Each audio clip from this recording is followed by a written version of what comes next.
देखिए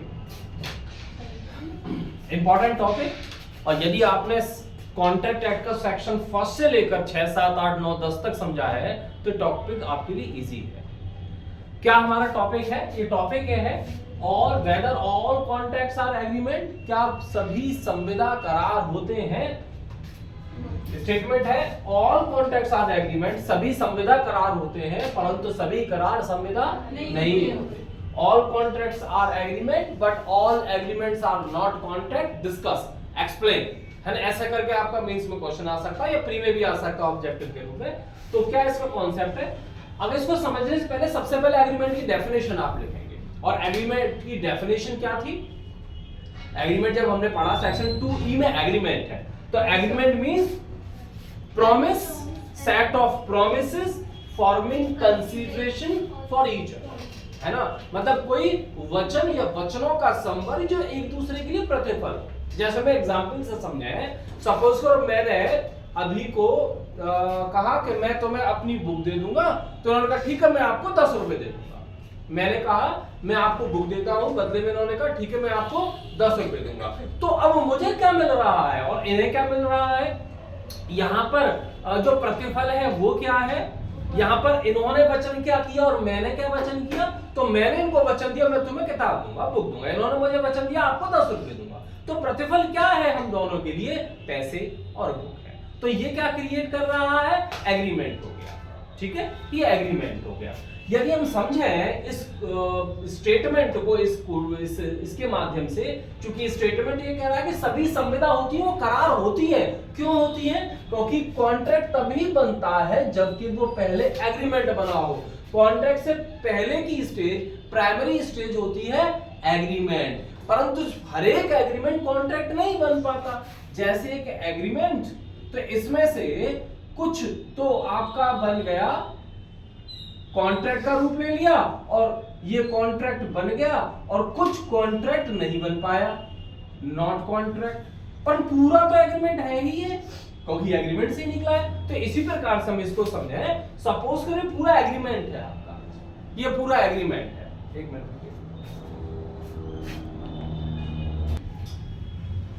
हाँ, तो मैं बोल रहा था कि चूंकि एग्रीमेंट का कुछ रूप कॉन्ट्रैक्ट बन जाता है और कुछ रूप कॉन्ट्रैक्ट नहीं बन पाता, वो एग्रीमेंट ही रह जाता है, यानी कि एग्रीमेंट का एरिया बड़ा हो गया, है ना? जैसे इस डायग्राम से मैंने समझाने का प्रयास किया है कि ये भी एग्रीमेंट है और ये भी एग्रीमेंट है, ये पूरा एग्रीमेंट है, परंतु ये वाला जो पोर्शन है, केवल ये वाला जो पोर्शन है, ऐसा एग्रीमेंट है जो लॉ द्वारा इन्फोर्सिएबल है, विधि द्वारा जो प्रवर्तनीय है। यानी कि ये वाला करार लॉ द्वारा इन्फोर्सिएबल है, इसलिए कॉन्ट्रैक्ट बन गया।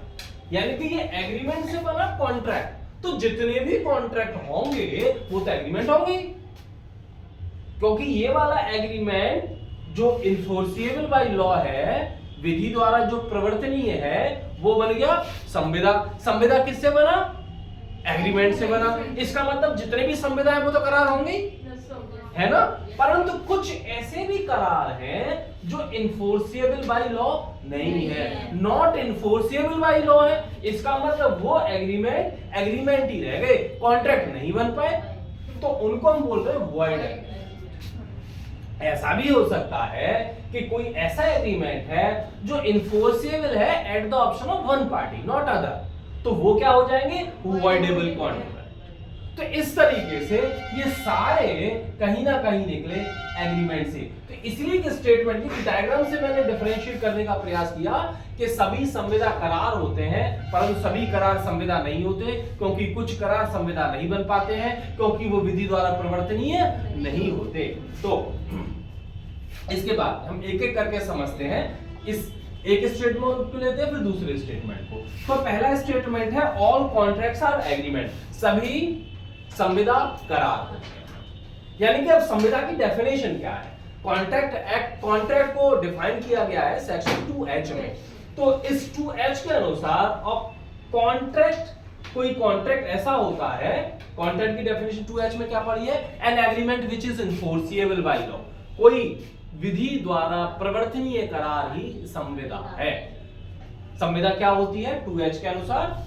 ऐसी कोई करार जो लॉ द्वारा इन्फोर्सेबल है वो क्या बनता है?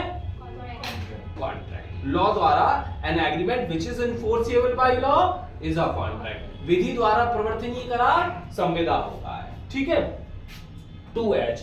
अब कोई contract agreement, a contract is agreement, यानी कि कोई संविदा एक ऐसा करार है, कोई संविदा एक ऐसा करार है, कौन सा वाला? जो कि ऐसा कोई करार जो कि इन्फोर्सिएबल है। हम ये भी बोल सकते हैं, क्योंकि हमने समझा कि N agreement which is enforceable bye law is a contract. हम ये भी कह सकते हैं एक संविदा एक ऐसा करार है जो लॉ द्वारा इन्फोर्सिएबल है। दूसरे शब्दों में ये भी बोल सकते हैं। तो हम ये समझे कि महत्वपूर्ण चीज जो हमें समझ में आ रही थी कि संविदा करार है यदि वो लॉ द्वारा इन्फोर्सिएबल है, यानी कि करार को संविदा में परिवर्तित करने के लिए क्या रिक्वायरमेंट है? एग्रीमेंट प्लस इन्फोर्सिएबिलिटी, यानी कि संविदा प्लस प्रवर्तनीयता, यानी कि करार, संविदा नहीं, करार प्लस प्रवर्तनीयता, यानी कि करार में प्रवर्तनीयता जुड़ जाता है, एग्रीमेंट में इन्फोर्सिबिलिटी जुड़ जाती है, तो वो क्या बन जाता है? कॉन्ट्रैक्ट बन जाता है। अब इन्फोर्सिबिलिटी करने के लिए क्या चीज आवश्यक है? तो लिखा है for enforceability following things are required. अब इन्फोर्समेंट कराने के लिए क्या चीज आवश्यक है? तो सेक्शन 10 बताता है इंडियन कॉन्ट्रैक्ट। सेक्शन 10 ये कहता है कि सभी करार संविदा है यदि निम्नलिखित शर्तें पूरी हो जाती हैं, या फिर एग्रीमेंट में इन्फोर्सिबिलिटी जुड़ जाए तो वो संविदा बन जाती है। तो ऐसी कौन कौन सी चीजें हैं जो करार को संविदा बना देती हैं? नंबर, पक्षकार की फ्री कंसेंट होनी चाहिए। जो दो पार्टी एग्रीमेंट कर रही हैं उनकी सहमति कैसी होनी चाहिए? स्वतंत्र होनी चाहिए। पार्टीज कैसी होनी चाहिए? कॉम्पिटेंट होनी चाहिए। कॉम्पिटेंट का मतलब क्या है? सेक्शन 11 में हमने पढ़ा, मेजर होना चाहिए, साउंड होना चाहिए और डिस्क्वालीफाई बाय लॉ नहीं होना चाहिए, यानी कि वयस्क, स्वस्वचित और विधि द्वारा रहित ना हो। दूसरा, जो भी एग्रीमेंट किया है उस एग्रीमेंट का ऑब्जेक्ट लॉफुल होना चाहिए और कंसीडरेशन भी लॉफुल होना चाहिए, यानी कि प्रतिफल और उद्देश्य करार का लॉफुल होना चाहिए, और वो करार वॉइड डिक्लेयर नहीं होना चाहिए। क्योंकि जब हम उधर जाते हैं सेक्शन 24 से लेकर के 30 तक, तो वहां पर क्या बताए गए हैं कि कौन से करार वॉइड हैं, है ना?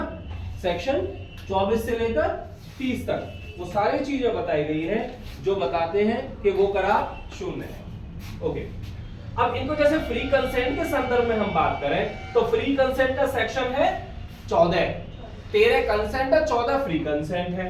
कॉम्पिटेंट पार्टी के बारे में बात करें 11 और 12। लॉफुल ऑब्जेक्ट और लॉफुल कंसीडरेशन के बारे में हम बात करें सेक्शन 23, और नॉट डिक्लेयर्ड वॉइड है ये सेक्शन 24 से 30। तो कुल मिला के सेक्शन 10 से लेकर हमने 30 तक हमने समझा, 10 से लेकर 30 तक समझा। और दूसरे स्टेटमेंट में कि all agreements are not contract, सभी इकरार संविदा नहीं होते। क्यों संविदा नहीं होते? क्योंकि वह प्रवर्तनीयता नहीं, प्रवर्तन नहीं हो पाते, इन्फोर्समेंट नहीं हो पाता, इसलिए वो संविदा नहीं हो पाते। तो ऐसी कौन सी चीज है कि जब कोई करार संविदा का रूप ना ले? यदि उनका इंटेंशन ही नहीं है विधिक आशय बनाने का, है ना, विधिक संबंध बनाने का आशय ही नहीं है, तो फिर वो कॉन्ट्रैक्ट नहीं बनेगा। या फिर उनकी स्वतंत्र सम्मति ही नहीं है, या फिर वह विधिक आशय, या फिर वो लॉफुल कंसीडरेशन नहीं रखते हैं, या फिर वो लॉफुल प्रतिफल नहीं है उनका, या फिर उसको लॉ द्वारा वॉइड डिक्लेयर कर दिया जाता है। तो ऐसे करार संविदा नहीं बन पाते हैं, ये करार ही रह जाते हैं। यानी कि all contract, all agreement not contract. Here all agreement not contract, because here this agreement remains agreement due to non enforceability। और यहाँ पर all, यहाँ पर हम बोल सकते हैं हाँ एग्रीमेंट कॉन्ट्रैक्ट में कन्वर्ट हो गए। यहां पर हम इस चीज को बोल सकते हैं कि एग्रीमेंट कॉन्ट्रैक्ट में परिवर्तित हो गए, परंतु यहां पर एग्रीमेंट कॉन्ट्रैक्ट में परिवर्तित नहीं हो पाए due to enforceability, due to conditions mentioned under section 10, 2H and other sections। तो अतः हम ये कह सकते हैं, लास्ट में कंक्लूजन के रूप में आप लिखेंगे, अतः हम कह सकते हैं all contracts are agreement but all agreements are not contract। Concept clear? Okay.